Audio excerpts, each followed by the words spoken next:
Some have accused DHS of not enforcing our nation's laws. This could not be further from the truth.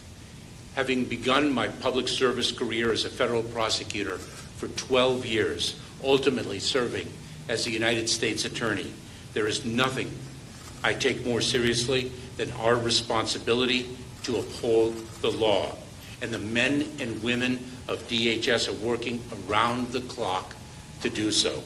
Unlawful presence in the United States will alone not be a basis for an immigration enforcement action. It is very important to understand that when an individual is released, they are released into immigration enforcement proceedings where they can make a claim under the laws that Congress has passed. Some illegal border crossers are being given court dates in 2031. What are they supposed to do here for 7 years? Again, that's a better question put to the DHS. I'm not in a position to talk about specific cases like that. Tonight, a U.S. official confirms to NBC News that the Pentagon did not inform senior officials in the White House's National Security Council for 3 days that Defense Secretary Lloyd Austin had been hospitalized at Walter Reed Medical Center on New Year's Day. The news not shared with the American public until Friday, when the Pentagon announced that Austin was hospitalized for complications following a recent elective medical procedure. And NBC News has learned the 70-year-old Austin not just hospitalized, but also in the intensive care unit for at least 4 days, according to 2 senior administration officials. The department recognizes the understandable concerns expressed by the public, Congress, and the news media in terms of notification timelines and DoD transparency. And I want to underscore again that Secretary Austin has taken responsibility for the issues with transparency, and the department is taking immediate steps to improve our notification procedures. Who does the president hold responsible for this lapse? Secretary Austin, his aides, the chairman of Joint Chiefs, who clearly knew about this the day after the secretary was hospitalized? I will say this. I mean, Secretary Austin put out a statement, and he took full responsibility for this. So I would refer you back to the statement. And Secretary Austin was very clear, and we appreciate that he has taken responsibility for this. But I also want to say that we certainly hope that he fully recovers and also gets back to the Pentagon. So I'll leave it there. But his statement was very clear the other day. The president didn't learn about this for a month after the diagnosis in early December. Just quite simply, does the president think that's acceptable? It is not optimal, Gabe. It is for a situation like this to go as long as it did without the commander-in-chief knowing about it or the national security advisor knowing about it, or frankly, other leaders at the Department of Defense. That's not the way this is supposed to happen. The president understands that, and that's why he wants the chief of staff to take a look at processes across the administration and agencies here, and that's why DoD is also looking at their own procedures to make sure that that doesn't happen again. So as you all know, there was a memo that was released today from the chief of staff, and the memo was sent to the president's cabinet on protocols for a delegation of authority. And so the memo does 2 things. I just want to lay that out for all of you. First, it asks every cabinet agency to submit in writing their current existing protocols for a delegation of authority they already have in place for review to the White House Office of Cabinet Affairs and the Chief of Staff by this coming Friday, January 12th. And second, in the interim, while the review of each agency's protocols is completed, the memo directs a set of robust protocols that cabinet agencies must undertake in the event of a delegation of authority. So that is what the memo says, those 2 really critical, important things. Again, this is something that we have said over the past couple of days, that the president believes that we have to have robust protocols and procedures in place, obviously, for across the cabinet, and this is what you're seeing from this memo. The Pentagon referred to the surgery as an elective procedure. Technically, it may be, but isn't that at best misleading? As far as I know, Gabe, again, I barely got a history degree, so I'm not capable of talking about medical stuff.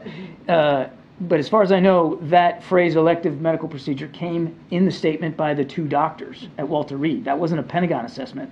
That was the wording chosen by the two doctors. But isn't it misleading for the Pentagon to put that forward? You'd have to talk to the Pentagon and the doctors. Gabe, I'm not a physician. The two physicians that are responsible, they use that phrase. They should speak to what that means. I'm not an expert. How did the president not know until this morning that it was cancer? How did 5 days go without knowing the diagnosis? That is something that we're trying to find. Not give an answer. No, I hear you, but that is something that we are going to get a sense of this process, right? That's why they're going to do a review. That's why the Pentagon's going to do a review.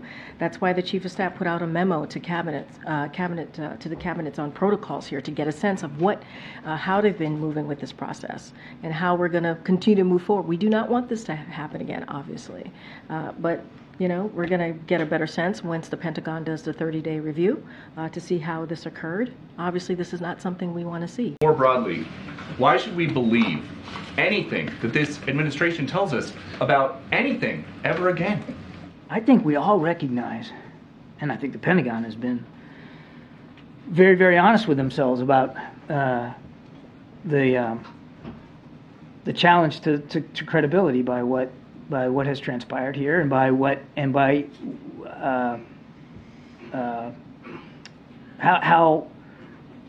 how hard it was for them to be fully transparent with the American people. I think we all recognize that. And wait, now just give me a second now. I know you got another one coming here, but we all recognize that this didn't unfold the way it should have on so many levels, not just the notification process up the chain of command, but the transparency issue. We all recognize that. Does the president believe that there ought to be any consequences for any DoD officials who knew about the condition of Secretary Austin but did not report that information? That's going to be up to Pentagon leadership to decide. Well, what does the president believe? I mean, he's the commander. The president believes that Secretary Austin should get the appropriate care that he needs to get better so he can get back at work at the Pentagon. He believes we ought to learn from this, both in terms of notification and about transparency to the American people. And we're gonna do what we have to do. As Karine said, we're also going to take steps here at the White House to make sure that we have a good, tight alignment across the interagency about notification procedures on delegation of authorities. I was talking downstairs. I've spent more time in the Bethel AME Church in Wilmington, Delaware, than I have than most people I know, black or white, have spent in that church.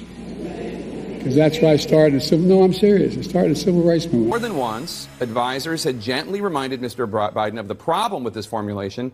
He had not actually marched during the civil rights movement, and more than once, Mr. Biden assured them that he understood and kept telling the story anyway.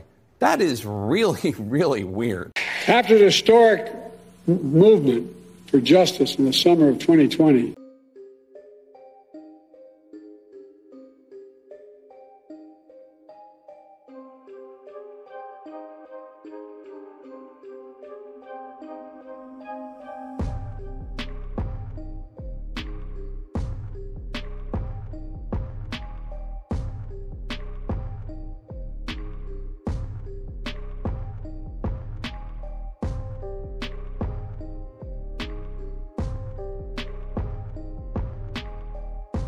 Fire engines can't get in here. There's no ability to bring anybody in here to solve this problem. So I want to be clear in how I characterize this. This is mostly a protest.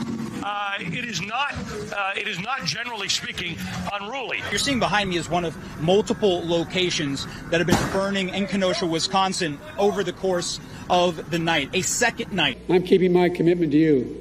That's the America we're building together. Instead of erasing history, we're making history. The National Park Service is looking for public input on plans to rehabilitate Welcome Park in Old City. Officials are considering removing the William Penn statue and the slate roof house model. Welcome Park at 2nd Street and Sansom Walk is located on the site of William Penn's former home, which was the slate roof house. In our time, there's still the old ghost of new garments. And I love your ears.